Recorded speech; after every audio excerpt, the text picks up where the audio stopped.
My friends.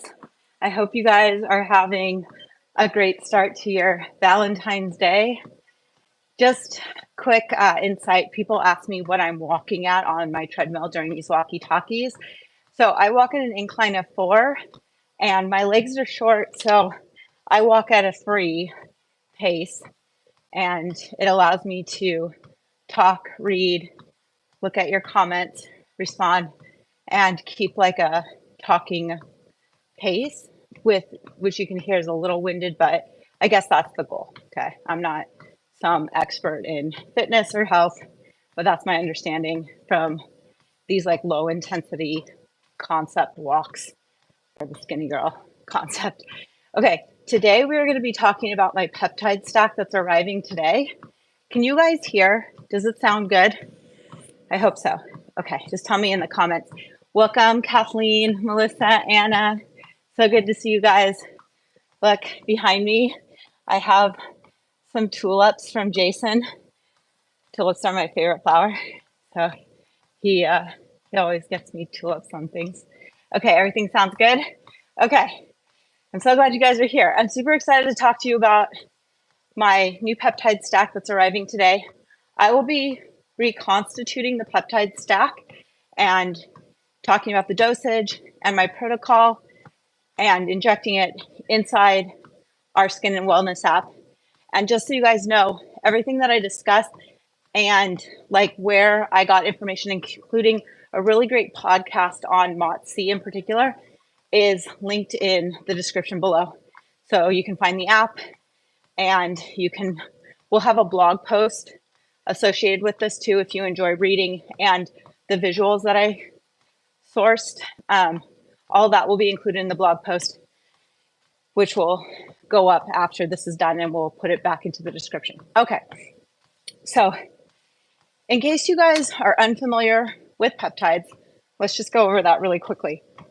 Peptides are amino acid chains that our body makes, and essentially they're signaling agents or communicators. When they are present or doing something, they're causing a pathway to engage. So very simple, just think of them as these little protein chains that attach usually on the outside of our cell. So our cell has a membrane. So like with semaglutide, the GLP-1 agonist, so tirzepatide, semaglutide, liraglutide, those attach on the outside and signal to our brain that we're full, that we don't need more food, all of that kind of stuff. They're really important in this whole process between our brain and our body. Without going into more detail on that, that's basically the concept. People wonder, are they steroids? No, because they work in a different pathway. People also wonder, are they drugs? Yes and no, meaning that the ones that we use for ourselves are synthetically made in a lab. So you could, quote unquote, call them a pharmaceutical drug, right? Because we're not necessarily sourcing these out inside people's bodies and then replicating them. They're being replicated in a lab, synthesized. And because peptides have very short half-lives, meaning they die very fast, sometimes the way to make them more stable is there are additives or something changed in their structure a little bit to encourage longer time frames in our body. So for instance, Ipamorelin only has 6 minutes or something, but they've been able to extend it to an hour in our body. So you get longer reaction and longer benefits from these peptides that are being able to be now introduced into our systems. And I guess this concept is considered biohacking. Years ago, I watched a Netflix documentary on biohacking, specifically on CRISPR. This is not CRISPR.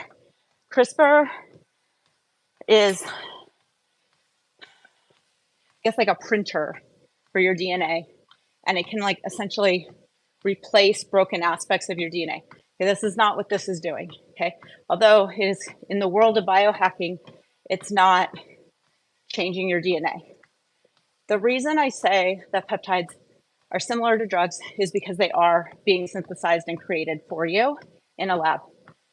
But the reason they're not a drug is because drugs force your cell to do something, right? You take an opioid or an opiate and you feel a certain way.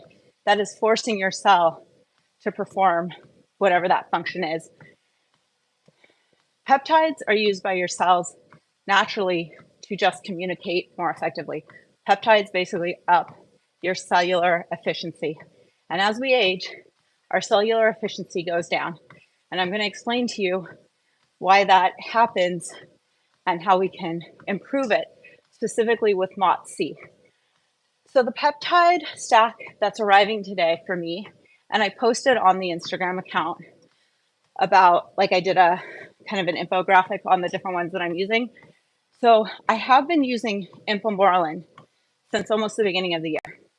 And I love Ipamorelin because it's for recovery, and it puts me to sleep and gives me deep REM sleep, which is incredible. And if you're older and you're not sleeping, I don't know if Ipamorelin will work for you or be the right thing for you, but it's been amazing for me. And you can only do it 5 days in a week, so I'm always sad on the weekends when I can't inject my Ipamorelin. Okay, so because I love Ipamorelin and because I wanted to look into other peptides, and obviously you don't want to have to do like 15 injections a day. Like, there's a lot of peptides and you can stack a lot. So what's happened is that a lot of these peptide producing sites or resellers of peptides, they've been able to combine some. And by doing so, you're actually increasing their effectiveness because they work synergistically together. So for instance, my first one that I'm using is CJC 1295 plus Ipamorelin. A lot of people talk about all the benefits of CJC 1295. I already see the benefits of Ipamorelin. So CJC 1295 coupled with Ipamorelin helps fight signs of aging, builds collagen and reduces wrinkles, increases fat loss and weight loss, accelerates healing and recovery, enhances sleep and mood, boosts energy level, improves cognitive function, increases lean muscle mass, improves the immune system. This is why you see a lot of bodybuilders now utilizing CJC 1295, and because Ipamorelin helps increase your ability to go to sleep and put you in that deep REM cycle. They're working together to repair your muscles and build new tissue. So that's one that I'm really excited about, especially since I did compromise muscle over the last 6 months, which I'm trying to improve. The more muscle you have on you, the more youthful you look, and the better your metabolism is, because muscle requires more energy. And we're going to get to that and why, because MOTS-c really does. The deep dive into MOTS-c, I think, really helps you understand peptides at a really basic level. Okay, Anna says, I have these in my cart. Can't wait to try them. I know, me too. I'll stick to beef personally, but to eat. Yep, JC, you continue doing you. Okay. So that's the CJC 1295 and Ipamorelin. That's one vial that's going to come like this, okay? And then I'm going to reconstitute it, and then I'm going to dose it. All right. BPC 157, I'm going to do mixed with TB 500. The reason I'm super interested in BP 157 specifically for myself, and again, lots of people use it kind of similar to CJC 1295 because it has this like amazing healing and injury recovery aspect to it. But the thing that really makes BPC 157 super important for me is because I've suffered from ulcerative colitis. I have Hashimoto's now, an autoimmune disease and ulcerative colitis is also an autoimmune disease. Obviously, these things have stemmed from my GI tract, causing inflammation, causing my body to attack different organs. And, you know, a lot of people in the past and everywhere, and, you know, there's MLMs committed to it and everything about the leaky gut. I basically kind of ignored it because I was just like, you know, like there's all those things, kind of like kale. When kale was like, everyone should be eating kale. I'm like, okay, kale's fine, but like, I don't know. And now, you know, if you have autoimmune disorders and you're eating a ton of stuff like kale and spinach, it has a ton of oxalates, which I don't fully understand oxalates, but I plan to deep dive into those for a future walkie-talkie. Okay, so the reason BPC 157 is so important for me in particular is because it's derived from your intestinal gastric juices. And it apparently helps repair the mucosal lining of your gastric tract. So when you have leaky gut syndrome, apparently, I don't fully understand it, another topic for me to deep dive into, but somehow the lining of your intestines becomes looser. And so bacteria that should be staying inside your intestine can escape into your blood, causing, I guess, your body to attack it because it looks foreign and it's gonna, like, you know, cause a immune response. And so this can trigger apparently a lot of autoimmune diseases. So if I can get my GI tract fixed, heal the damage from the ulcerative colitis that was done to my intestines and colon, then my health should improve. And obviously I know that I have a problem there. So that's the reason I'm really excited about incorporating BPC 157 in. I'm coupling it with TB 500 because together I'm going to get fast healing and injury recover, rapid muscle and tissue repair. It will boost my immune system. It's going to improve cardiovascular health. Again, it's going to improve my gastrointestinal health, and it has anti-aging benefits. Now, I feel like peptides, because they're working at such a molecular level, kind of like when you see all the skincare and beauty products and they're like, they're anti-aging because they have moisture in them. You know, the concept is they can use anti-aging. So when you read about peptides, you'll see that most of them will cite anti-aging benefits because anti-aging is stemming from cellular efficiency and optimizing your cells. So that's the reason most will say they have anti-aging benefits because they're basically turning the clock back on your cells. And as we age, our cells become less efficient. It's also interesting because, you know, a lot of people use red LED light. I'm one. And I've always never fully understood how red LED light impacts the mitochondria. Again, that will be for a future walkie-talkie deep dive because I think it's a really interesting concept to really wrap your head around on how it's actually working in the mitochondria. But needless to say, our mitochondria are the energy powerhouses of our cells. So the more efficient our little mitochondria are inside. And if you aren't familiar with mitochondria, this is what they look like, right?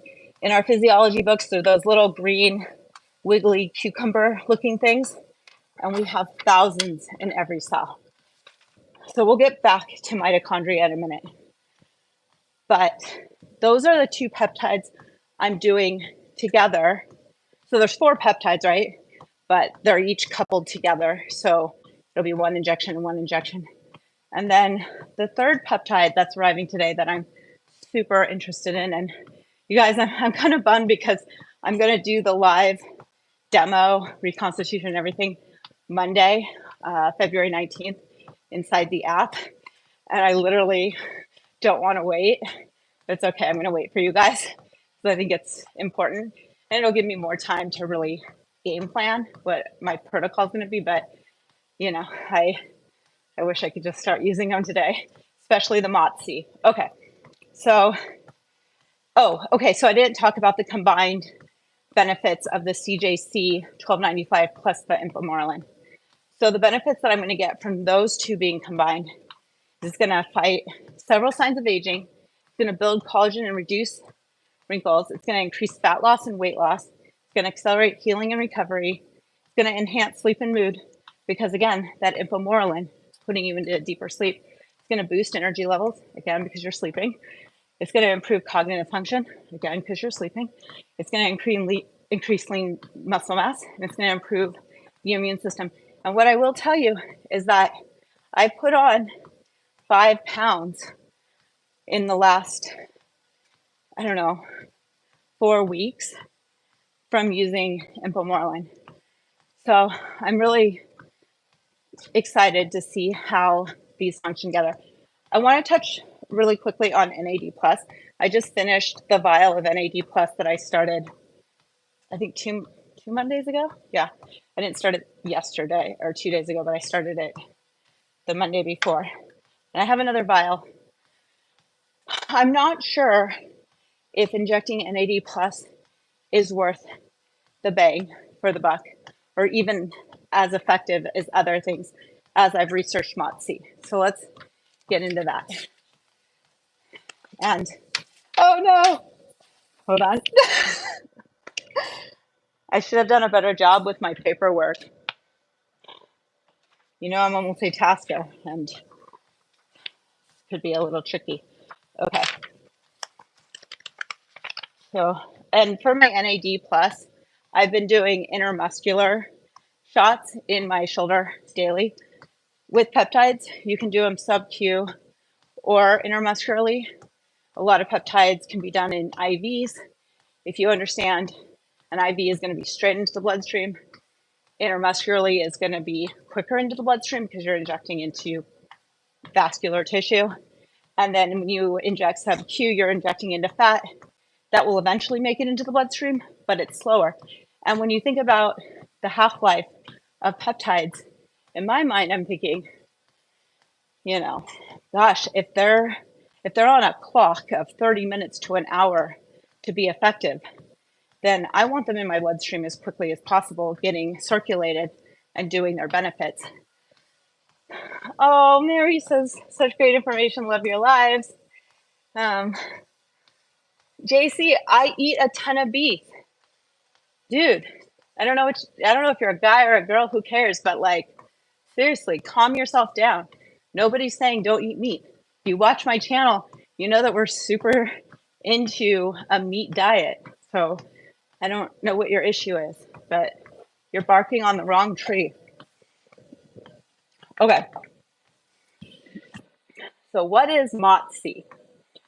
So we've talked about Ipamorelin, CJC 1295, TB 500. And if you want more detail in that, I again made infographics, kind of laying them all out individually and the benefits of them combined on my Instagram account. Okay. So those ones are peptides that attach to the cellular membrane outside and signal different things.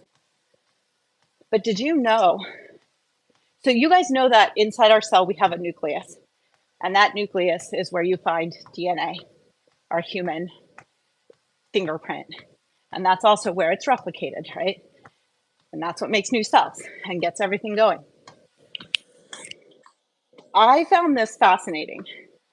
Did you know that mitochondria inside our cells have their own DNA? It's called mtDNA. They actually make and replicate themselves. And this is the reason I think of them as the gasoline for an entire system. I wasn't really sure how mitochondria made energy, because it's almost like you're sitting there and you're like, the mitochondria is almost like a nuclear conductor, right? It's like a nuclear powerhouse, because it is essentially in its weird little body causing a process between the migration of electrons and protons across its cellular wall. And let me try to explain this with my picture. So if you look at the mitochondria, you can see that it has an outer wall and an inner wall, and then inside of it is the matrix, like the juice, the jam, right? Okay. When you have electrons inside this inner area.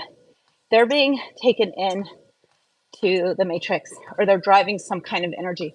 But protons get stuck behind this inner membrane wall. So like a dam, it creates pressure.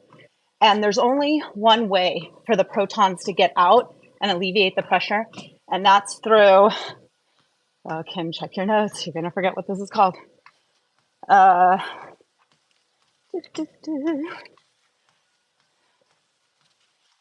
may have dropped my piece of paper. Oh, it's, I knew this was gonna be hard on me while walking.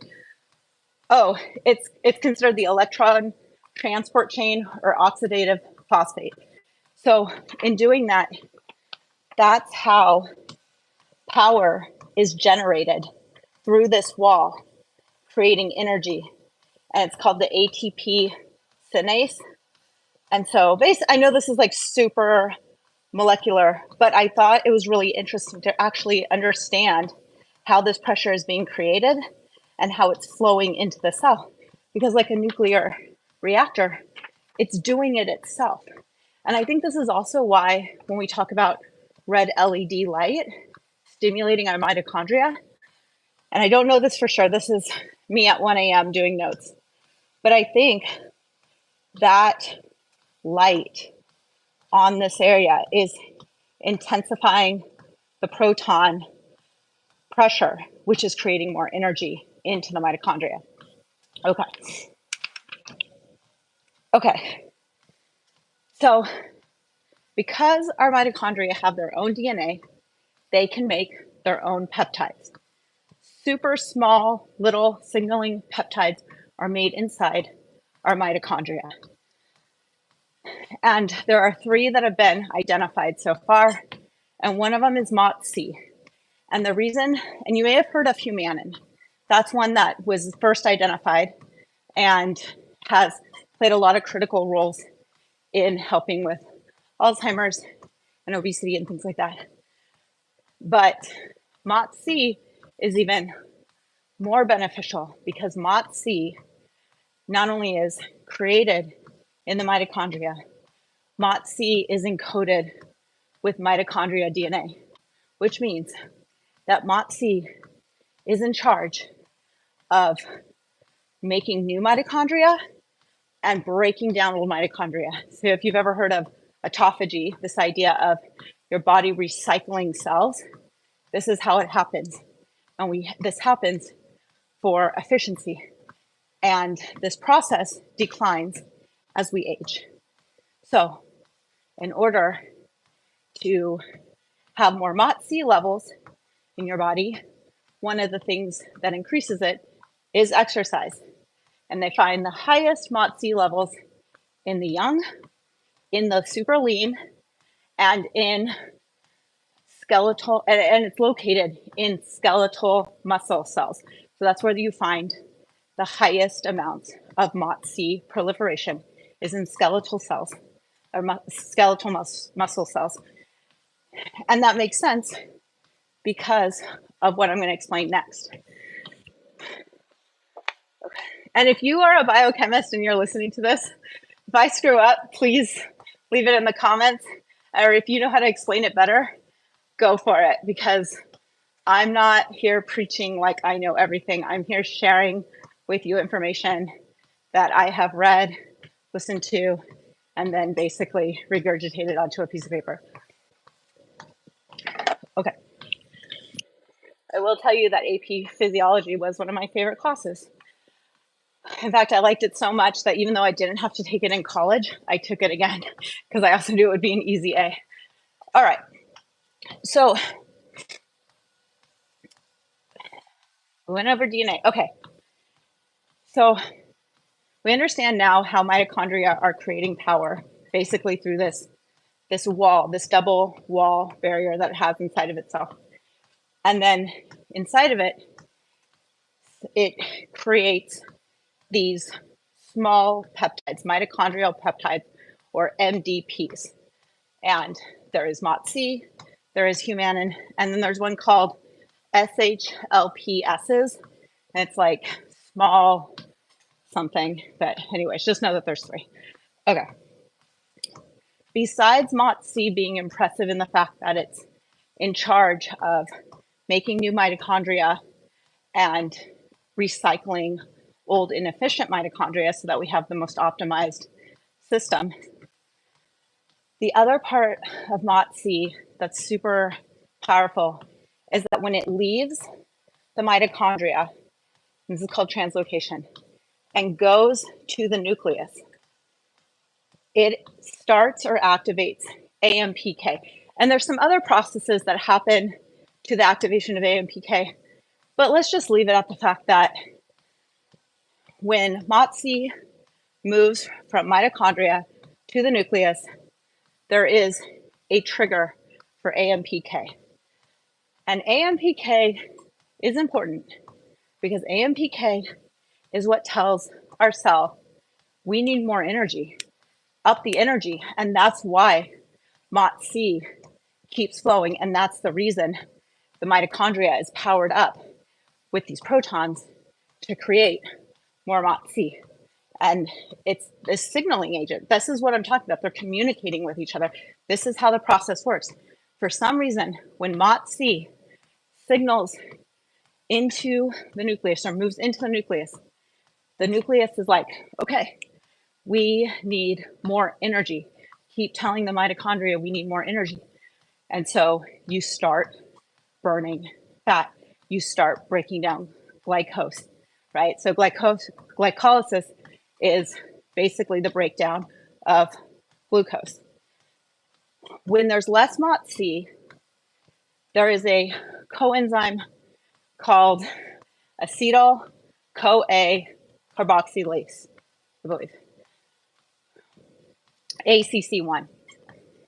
And I believe that diabetics, and I couldn't, in my 1 a.m. search on Google, I couldn't really identify if when you watch diabetic like commercials and they're always talking about getting their AC1 down, I wasn't sure if the AC1 test is checking for this coenzyme, but to me, it makes sense that it must be, because when you have high levels of ACC1, that tells your body to store and not make energy, but instead take those glucose molecules or triglycerides and turn them into fatty acid chains to be stored in your liver and in your fatty tissue.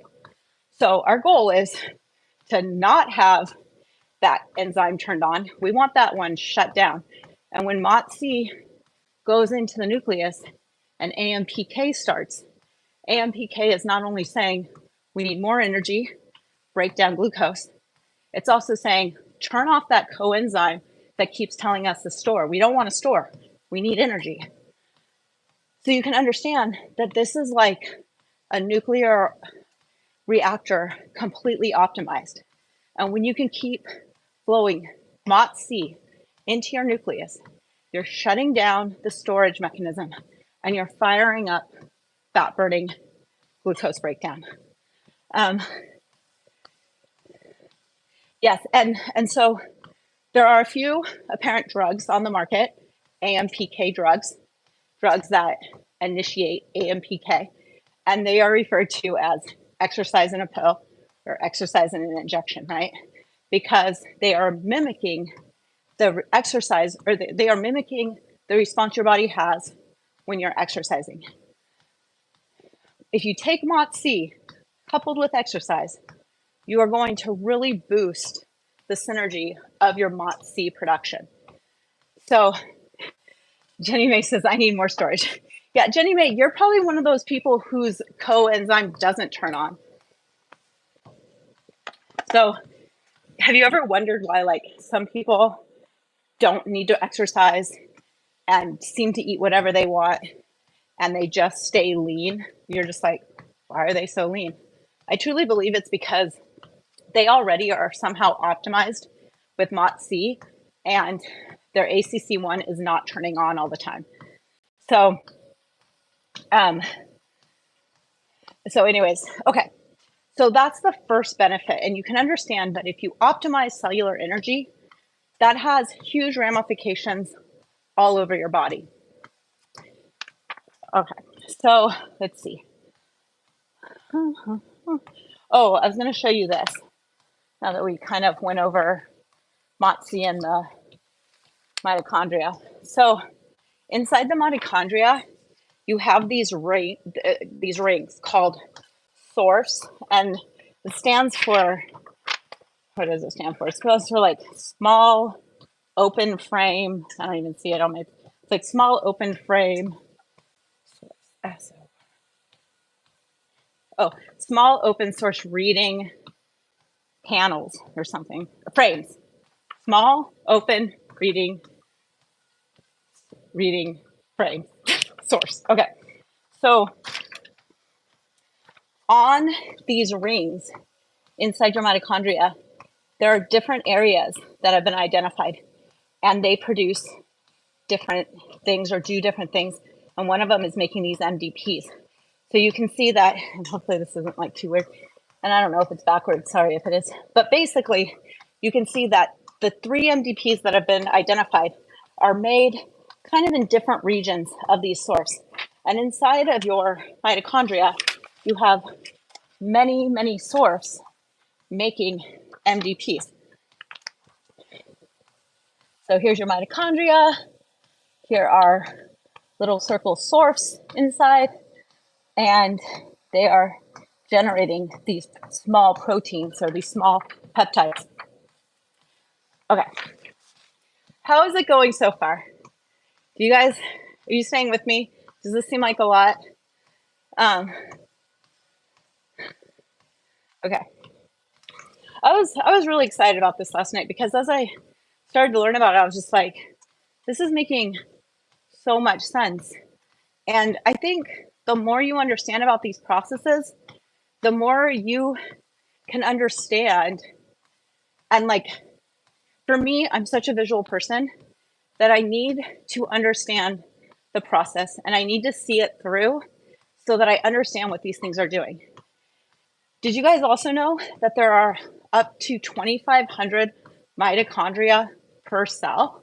And one of the reasons, or the main reason that you have to have a lot of mitochondria is because the production of ATP, the cellular energy, cannot be stored. So ATP has to constantly be being made and used. It can't be stored. So that's the reason we need a ton of mitochondria and we need them to be optimized.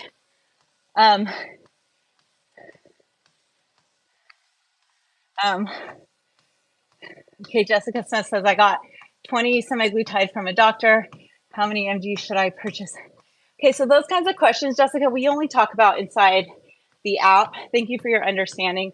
A lot of this content is in the fringe world, and I don't compromise myself by being open about dosage and use. That's private inside the app.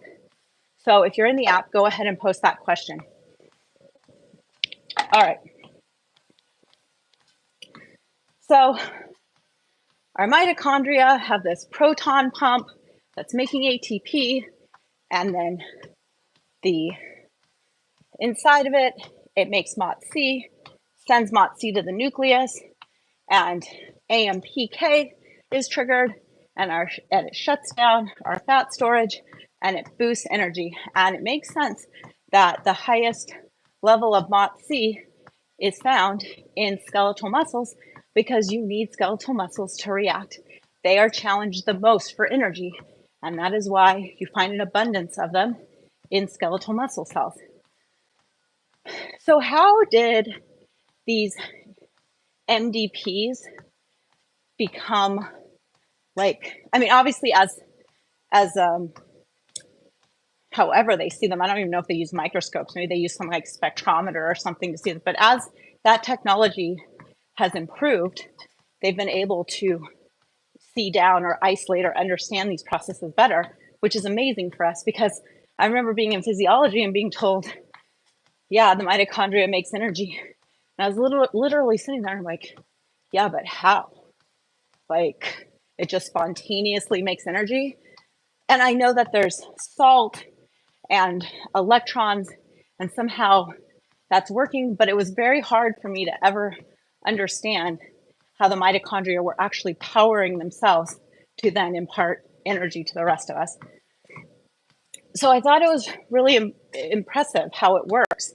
And it brings that full cycle back to how important cellular health is.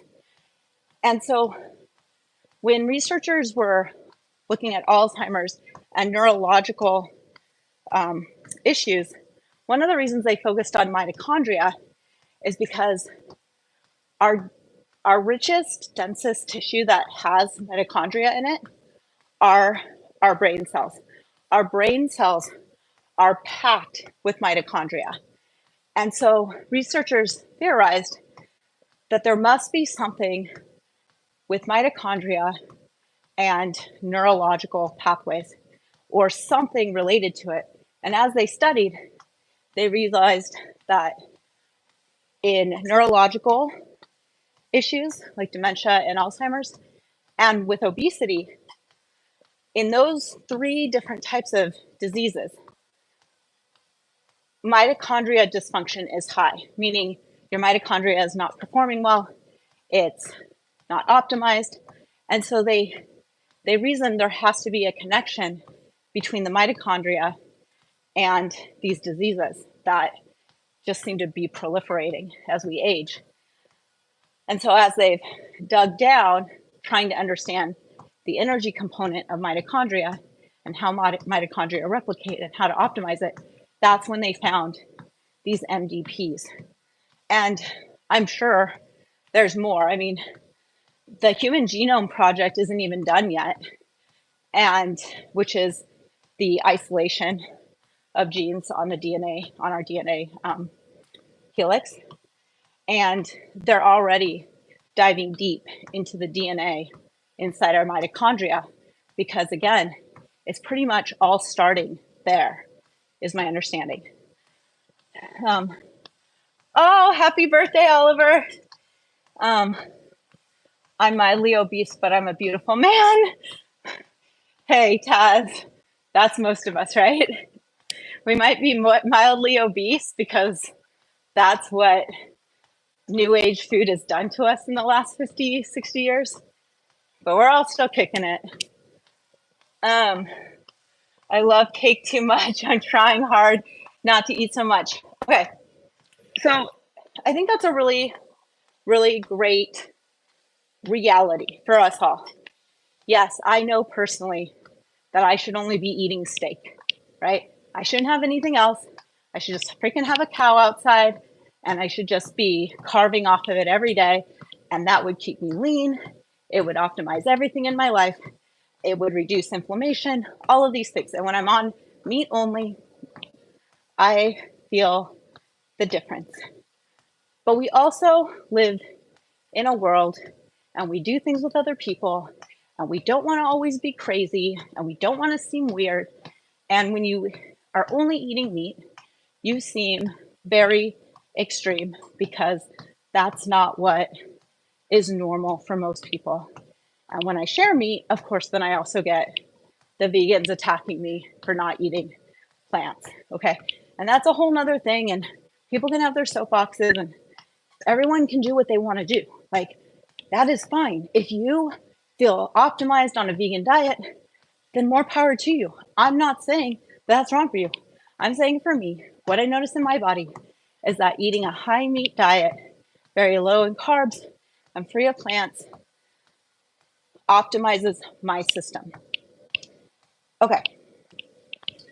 So because MOTS also is doing this whole recycling of our mitochondria, it's encouraging that whole concept of autophagy.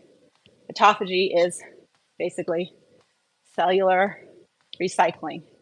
And so when you lose a lot of weight, for instance, when people have like the sleeve or let's say semaglutide weight drop, when you have a massive weight drop, you can get sagging skin because the skin can't rapidly change that fast. Or we're usually doing this older, and so our cellular optimization is lower, and so we end up with more sagging skin. But autophagy is amazing at tightening up skin because, again, it's recycling cells. And there's a lot of ways to get into autophagy, from intermittent fasting. That's the reason people like intermittent fasting. It not only helps their GI tract have time to heal and be optimized, but there's this whole thing that when you fast, you're inducing a state of autophagy, which helps cells recycle. Okay. So I know that I've touched on a lot of the biochemistry of how MOTS-c is created, why mitochondria optimization is so essential, and how that basically optimizes our cells. Not easy doing this. Okay. So, and I kind of like skipped and went around and about, but all of my notes, everything that I wrote is more organized and it'll be on the blog. So if I've kind of screwed it up or lost you somewhere, that could be a great thing to go check out as I figure this out.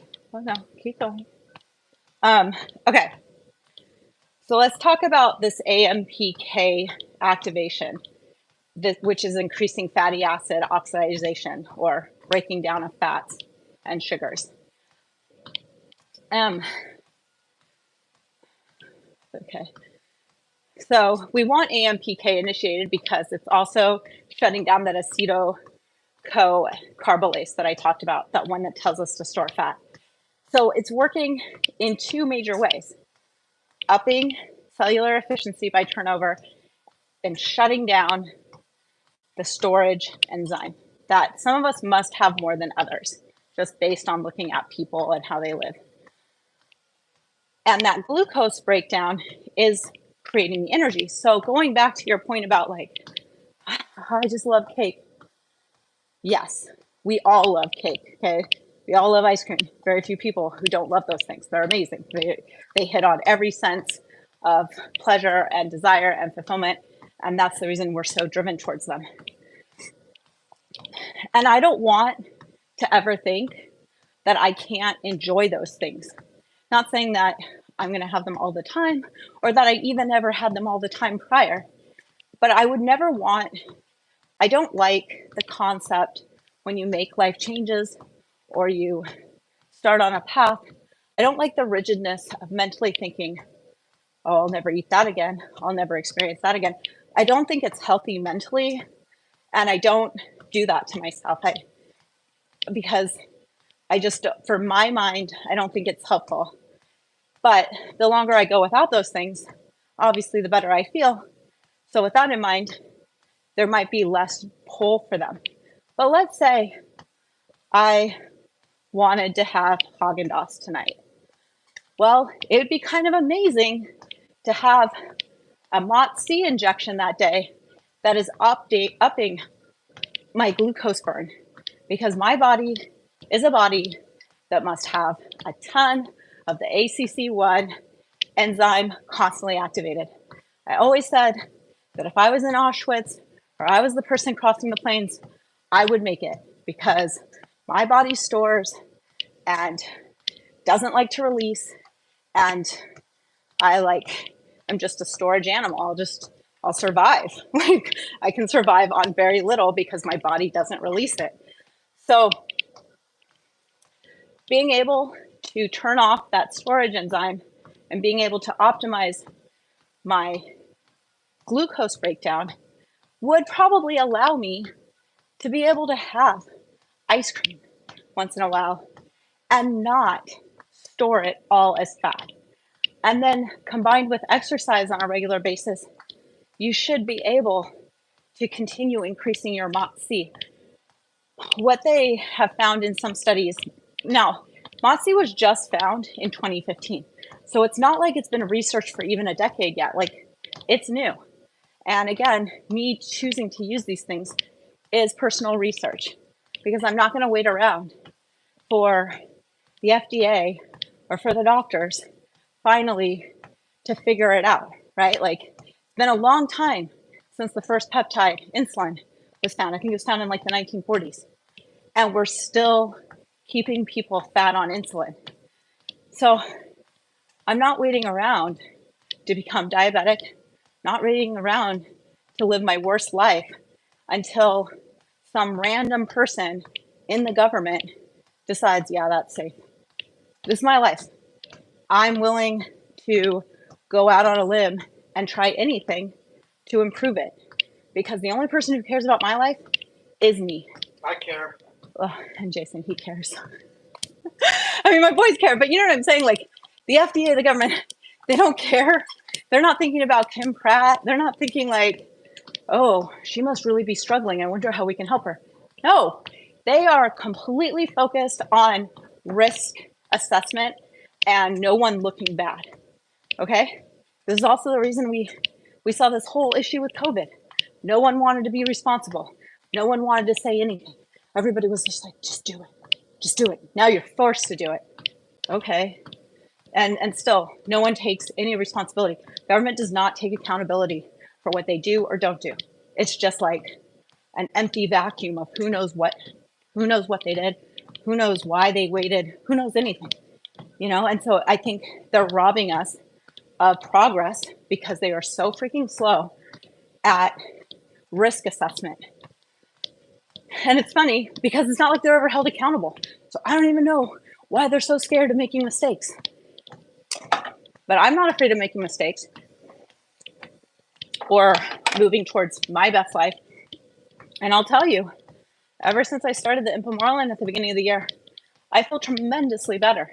Now, it has been coupled with some hormone replacement, so I definitely want to make sure that that's clear. He literally is running outside my window with a wig on. Okay, so because I don't even know where I was going with my weird tangent, but thanks, I know you guys get it. So my that's what I was going to talk about before I was distracted. My hormone therapy that I started in the beginning of January for my Hashimoto's, which means that my thyroid is being attacked by an autoimmune disease. And so it's decreasing the amount of thyroid hormone my body's making. So I am now on a daily NP thyroid 60 milligram dose that I take in the morning. And then I do have the testosterone pellet inserted in, I think, this butt cheek. And it's a slow release for 3 months. I think those two things have helped me feel more energy, but also the Ipamorelin helping me sleep has helped me recover. Because last fall, I couldn't have thought about going to the gym or doing back-to-back yoga and gym workout days. I was barely making it through edits. And Jason would even say to me, your videos are getting so much better, but they're taking forever. And I'm like, I know I'm getting better at editing, but because I'm getting better at editing, I want to make them even more perfect. And so it takes a long time, but I also think I was slow because I was feeling horrible, tired, lethargic. If I went to the gym, I could probably only edit a few hours a day. And I was used to editing nonstop 12, 15 hours a day. And so I think that these supplements that I've been introducing have really helped me. I've also focused more on my nutrition by just making sure that I'm eating a lot of meat every day and getting in some carbs, either rice or sweet potato. And I've kept it really, really simple for the first few months. Doesn't seem exciting, but it was because I was making all of these changes and I needed my food to be very regulated so that I could see how these things were affecting me and how I was feeling. Okay, so now that we understand that MOTS-c is so critical to our cellular energy, these are the benefits that researchers believe MOTS-c offers us. It increases energy burning and lowers the pool of glucose that would normally be stored. So we understand that. That whole thermogenesis is happening because of MOTS-c's presence when it translocates into the nucleus. When AMPK is activated by MOTS-c, it stimulates the creation and clearance of new and old mitochondria. And this is what's really important. MOTS-c keeps homeostasis in your mitochondria proliferation. So it's great to make new mitochondria. It's also great to recycle the old mitochondria.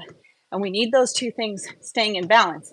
And MOTS-c is the regulator of creating an equilibrium between making mitochondria and destroying mitochondria. So that's also why it's so important in optimizing our cells. This is why I touched on at the beginning that I wasn't sure if I would continue buying and injecting NAD+, because MOTS-c increases NAD+ levels. So because of this whole energy aspect that it's doing, it's upping our NAD+ levels naturally. And I think that's more effective than injecting NAD+. I'll also say, I don't know if I've noticed any miracle from the last week of using NAD+. I don't know how long it's supposed to take. Maybe I need to do much larger dosages than I've been doing.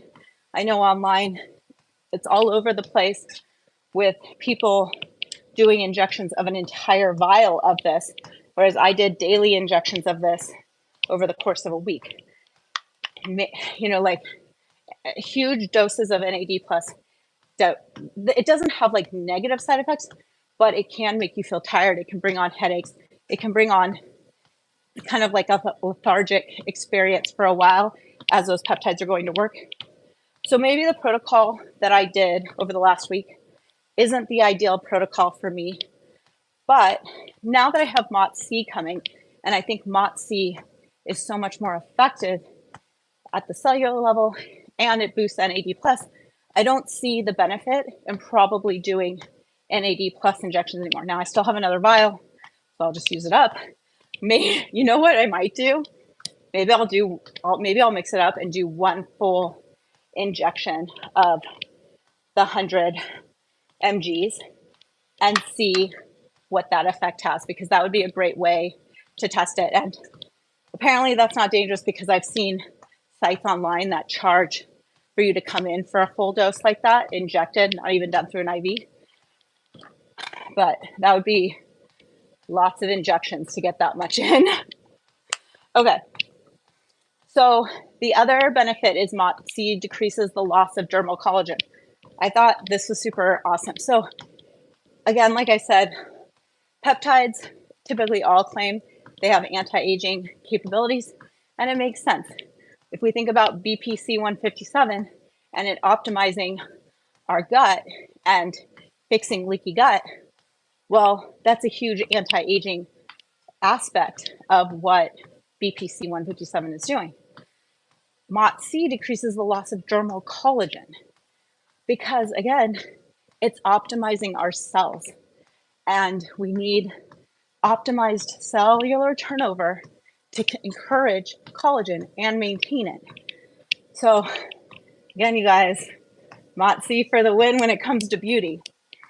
Okay, if you are diabetic or pre-diabetic, it's going to improve your insulin sensitivity, because again, it is turning on thermogenesis, it is breaking down sugar, and you are no longer storing. And it's supposed to improve muscle health. And again, that means that as your muscles become stronger, denser, you have more MOTS-c, because that's where predominantly MOTS-c is found in cells. But in doing that, you're also going to up your metabolism. And I think this is why, again, when everybody says, well, the more muscle you have, the more calories you'll burn in a day. Yes, and why? Because when you have more muscle density, you have more MOTS-c in those cells turning on energy. Thereby, that's the reason you get a higher metabolic rate when you have more muscle. And I hope me explaining this entire concept in this very deep way makes a lot of these things make more sense because I know it does for me. And I found a nice little graph or infographic. I want to make my own infographics. If you guys don't know, when I was in AP Physiology, I would diagram and draw the systems to death. It was my favorite thing. And because I'm such a visual person, I need time drawing it out and it embeds in my mind and I can visually see it happening. And I actually, there was like, my professor said, you should be a physiology illustrator. And maybe I should have been, because attempting law school did not work out for me. Okay. I can still be a physiology illustrator. I'll do it for our app. Okay, so I really wish that when I live streamed on my phone, I could like throw up pictures. Maybe one day that'll happen. Oh, also, you guys, if you didn't like this, make sure to like, because I see that there's 40 people watching, but we only have 7 likes. And if you help like and comment and share these things, then it helps me personally, and I really appreciate it. So thank you guys. Okay, so again, here's like a great little picture, and it might be backwards for you. And again, I am sorry about that. I should figure that out for myself so it's not weird for you. But so MOTS-c, let's see if I can do it like this. MOTS-c increases exercise. It's increased by exercise, but the presence of it mimics exercise too. So let's say you are injured and you can only do a little bit of exercise. Maybe walking is all you can do. Well, by putting MOTS-c into your system, you're going to help build your muscle tissue stronger, and you're going to turn on that thermogenic burn. Viola says, a million thanks for all the research you solve over generously share to help. Oh yeah, you're so welcome, Viola. Thank you. Sorry that. Oh, that's the other thing that I hope my peptide therapy helps me with is my eyesight. I'm not gonna lie.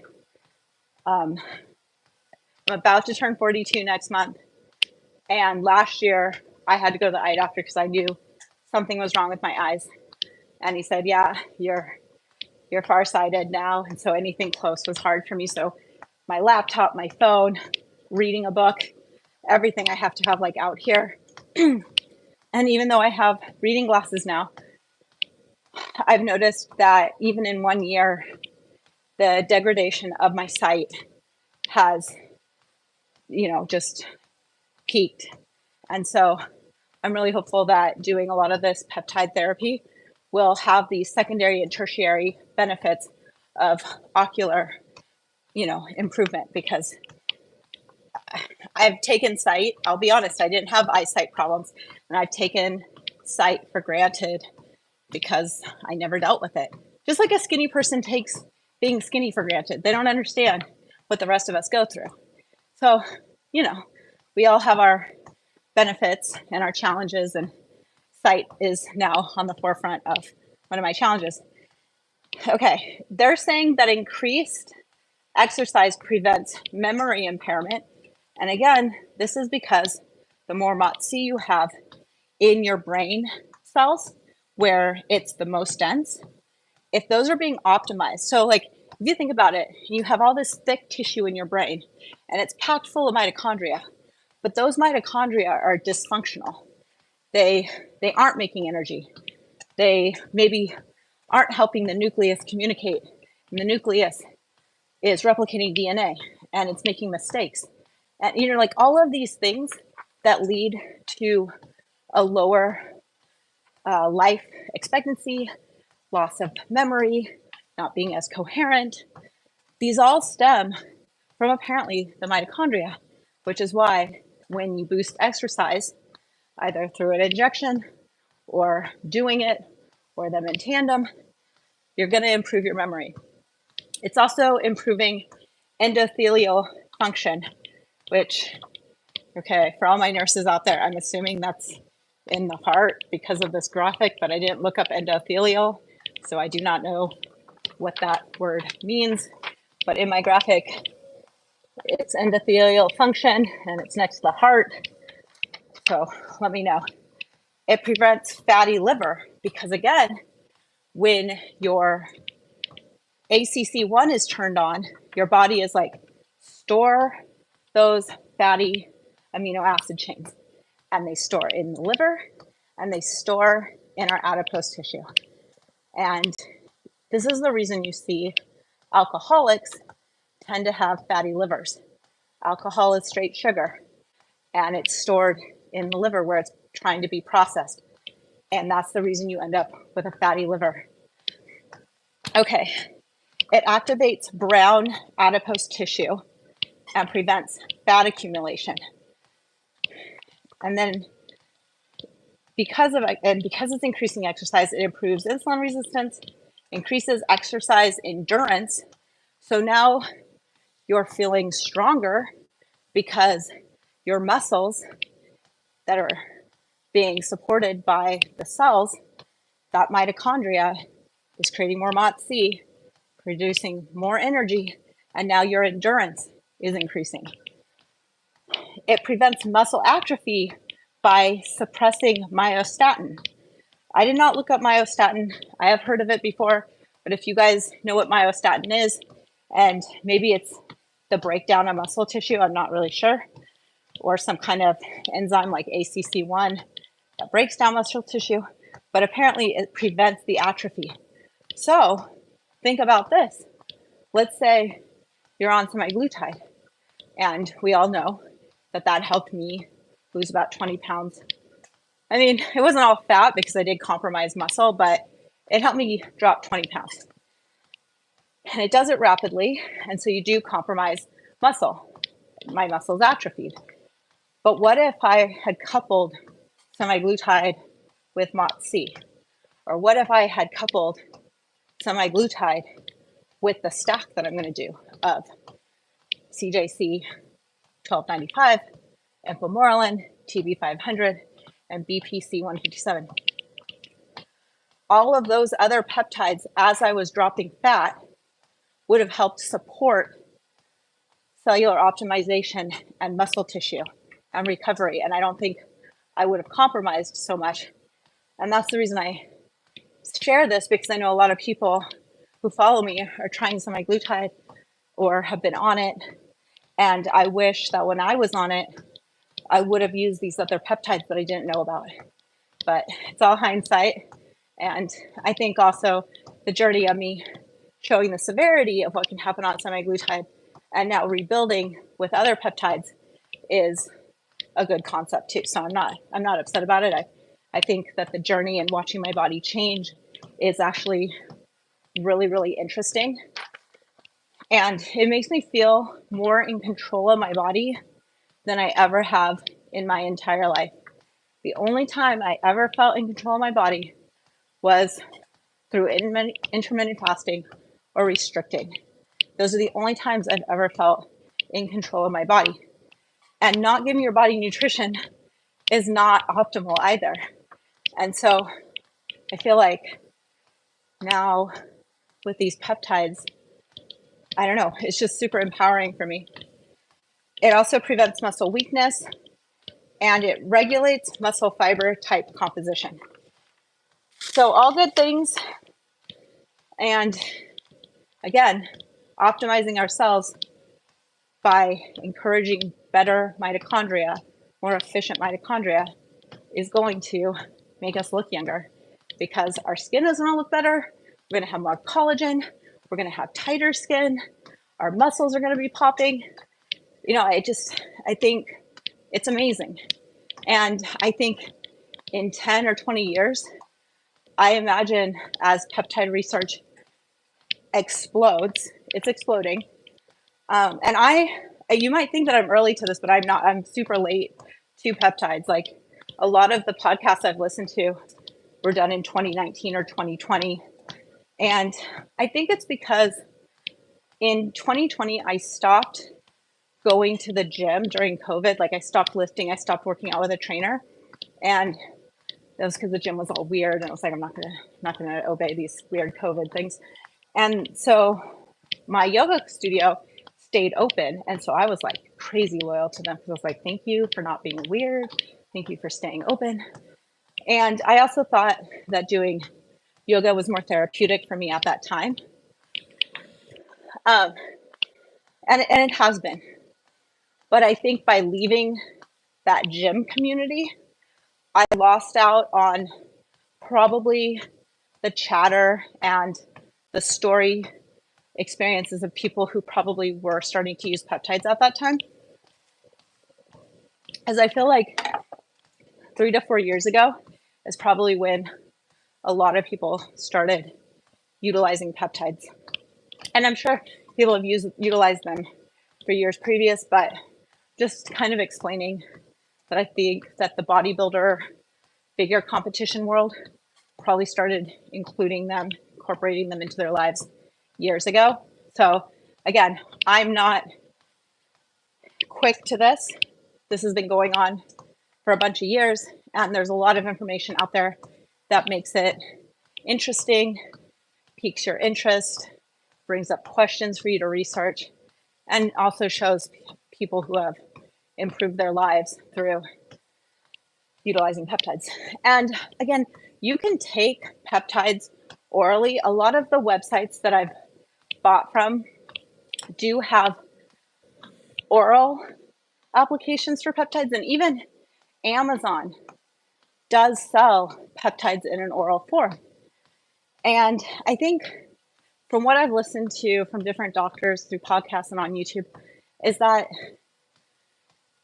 you can imagine that when you orally take something, it has a time where it's got to be dissolved by your gastric juices and then absorbed into the bloodstream and then activated. And because these peptides have such a short shelf life or half-life in your body, it makes you wonder how truly bioavailable they are once you cram a bunch of them into your stomach.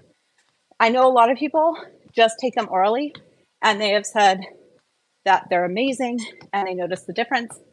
And I'm not saying that taking them orally is a bad route. There's also inhaler options for some peptides, not all peptides, but like Selenk, which I bought off Amazon actually because I wanted to see what Selenk just straight out of Amazon could do for me.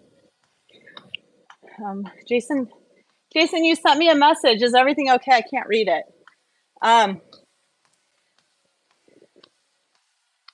Yeah. So Tracy says, waiting for the day I can use peptides only for hormone and menopause. Yeah. They said there was a study done for women on menopause incorporating MOTS-c, and it showed that it helped them reduce fat and really aided in a lot of the emotional, mental issues that come along with menopause. And I'm the first one to say that my brain has been tried very hard in the last couple of years by, I guess, my hyperthyroidism and probably just entering perimenopause. And those coupled together have not been good for me mentally. It's been very, very challenging.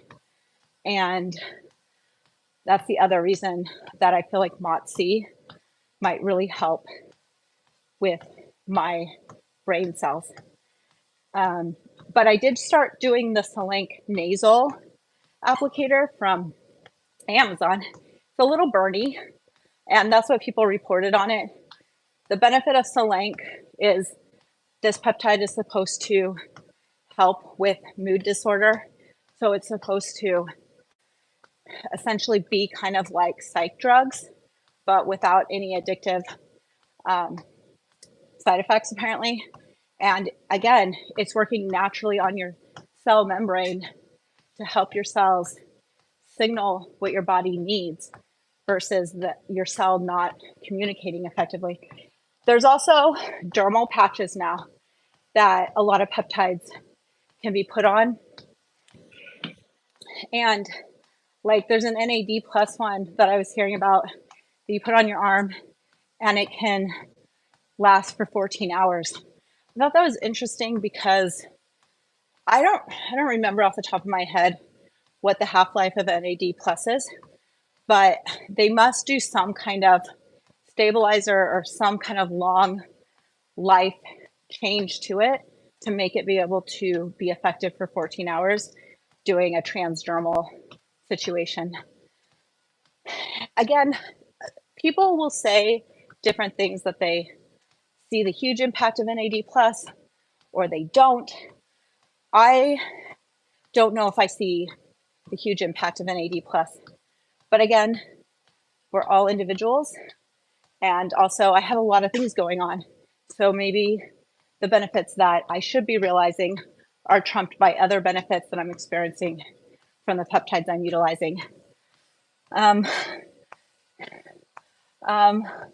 Yeah, I agree. Straight into the bloodstream would be optimal. Yeah, exactly. Yeah. Oh yeah, Melissa's gonna find it. I should have included it in the description. She'll add it. Again, I've been using it. It arrived Sunday. I've been using it daily since Sunday. There is no dosing to it. Like nothing on the bottle says like how many inhales should you do a day. I basically just use it when I feel anxiety brewing up inside of me. So instead of like, I mean, I don't have any psych meds, but if you do, and I'm not saying if you have crazy, I'm not saying just stop your psych meds and do something. That's not what I'm saying. But I am saying that like, if you are struggling with anxiety or moments where you're just like so upset or can't calm down or triggered, I've just been pumping my Solank into my nose, and I don't know. There kind of is a calming effect to it, but sometimes I think my system needs a lot to be able to feel something. I don't feel like I have a very sensitive system. Oh, this is what I was also going to say. I forgot. But when I was talking about mitochondria and the brain and the researchers looking into mitochondria to try to understand its impact on like neurodegenerative diseases, one of the things that they've identified is that mitochondria are super, super sensitive. So when to change. So if anything happens and they're disrupted, that can cause massive dysfunctioning in your mitochondria. And so keeping them stable, optimized, and producing energy is the goal with our mitochondria if we want to preserve brain health, muscle density, and live the best life we can. Okay. Okay. So are there any questions? So my peptide stock should arrive today. I'll probably share it like in stories when it comes, but you guys know I'm like so eager. I'm so eager to especially inject the MOTS-c that, I don't know, I might do an early live and just jump on in between other people's lives or something, because I want to start it as fast as possible. Like, I don't want any more days going by where my mitochondria isn't optimized as much as possible. Oh, please lean forward again. Okay. Yes, so it's a good question. I wrote down my dosing in the app, and I don't think I put it. No, I might be wrong, but I do plan on using MOTS-c every day. The Ipamorelin, and so the CJC 1295 plus the Ipamorelin and the BBC 157 with the TB 500, I will only do those 5 days a week, like my current Ipamorelin application. But I believe the MOTS-c I will do every day, and it's going to just replace my NAD plus. because NAD plus I can do every day. But I just think that MOTS-c is going to be more effective for me personally than just doing NAD plus injections.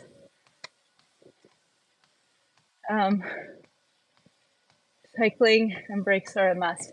Yeah, so Tracy said cycling and breaks are a must. So there are protocols to these, and I've read about a bunch of different ones. And there are like where you do it 20 days on and then you stop. One of the studies found, so like for instance, insulin is a peptide, and it basically tells your body to take sugar out of the blood because your glycolysis is not working and to store it. That is a band-aid to a problem. It's not a solution. You have to always inject insulin. Insulin isn't upping your cellular efficiency or optimizing you. It's just band-aiding the problem. And that's the reason people who go on insulin never get better. And that's the reason obesity is just out of control. But when it comes to MOTS-c and a lot of these newer peptides that are being synthesized and sold for research, okay, here for research, especially with MOTS-c, they've shown that doing a protocol of MOTS-c, you don't just get the benefits of the optimization while you're doing the MOTS-c, it actually changes your cellular optimization. So by doing the cycle of MOTS-c, you don't have to continue doing MOTS-c indefinitely to see the impact because you're actually supercharging your nuclear reactor. That's how I'm going to think about it. I'm thinking about my mitochondria as my nuclear reactor, and my MOTS-c is basically a retrofit, definitely optimizing it. And so the prolonged benefits of MOTS-c being introduced are documented. So I thought that that was really interesting. I'm over here with my notes and Peptide highlighting like a madman. Okay, Jeannie, that's how I was when I listened to the podcast that I linked here, and I dropped it in the app too. It was by Chloe Porter, The Synthesis of Wellness, I think is what it's called. And she does this deep explanation on the entire process of MOTS-c, and including the ICAR pathway or system. And it's very scientific, but she goes really slow, and it's like 30 minutes, but I probably spent an hour and a half listening to it because I was writing on my notebook like a crazy person. I was like constantly stopping it because she'll say words that I don't even know how to spell. So then I was like, wait, what is this word? So I can fully relate to that experience because that's what I was doing over the weekend. Okay. And then we are adding the blog post. So this live walkie-talkie will be embedded in the blog post, which will be linked in this description. So you can either go to my website and blog, and we'll link it here, and it's naturalchaos.com. I don't say that very often. I try to just have you guys use the link so that I'm not saying the original brand as much, just because I want to stay safe. But that is kind of like the hub of all the information I share. And we have years of blog posts from everything from my skincare routines to the devices I've used, all of my previous microneedling, TCA peel, plasma fibroblasting videos, including tox videos and injectables, are all on naturalchaos.com. And so you can go watch those, you can go explore that. And then new injectable lives and videos and information like that is only shared inside the app. So if you want video content like that, the new ones and where I've been for the last almost 3 years are inside the app. Okay. Anyways, okay, I'm about to hit 4 miles right now. Today is 1 year post mommy makeover. If you guys didn't know, my surgery happened on Valentine's Day 1 year ago. It's kind of amazing and incredible to be at this end of that whole experience. I've loved it. It's been life-changing for me, and I've shared the full experience in a playlist here called Mommy Makeover playlist. So if you're thinking about surgery like that, you want to know the cost, you want to know what I used, you want to know who my surgeon was, it's all in those videos. And today I am working on my 12-month, 1 year wrap-up video. So I'm going to jump off the treadmill, go get working on that, because I'm excited to release that to you guys for next week. And if I am efficient and can get it done, my goal is to also release the V-beam video next week. But if I can't, don't hold it against me. I'll do the mommy makeover video first, and then the following week, V-beam. And I will be in the app on Monday doing my new stack. And if today I get excited because my MOTS-c arrives, then I don't know if I'll do it today because of Valentine's Day and everything. We're going out to dinner, but maybe tomorrow night after one of the lives, I'll just jump on and do MOTS-c because, as you can tell, I'm super excited about it and hoping you guys that it makes a massive difference. Okay. Oh, I know, Heather, was that you? She's like, I love that you used the walkie-talkie. Yeah, so I couldn't remember who said it, but one of you guys, must have been Heather, said you should call them walkie-talkies, which I thought was so cute. So that's what we're going to call these, is walkie-talkies. And my goal is to do these on Wednesday at 7:30 a.m. Pacific here on YouTube. And with that, you guys, I hope you have a beautiful Valentine's Day, and you know that I appreciate you so much. And I hope you understand that I'm on this journey with you. I am not an expert. I am an explorer, and I like to do research. And that's what I share with you guys. And I'll see you guys on the next one. Bye.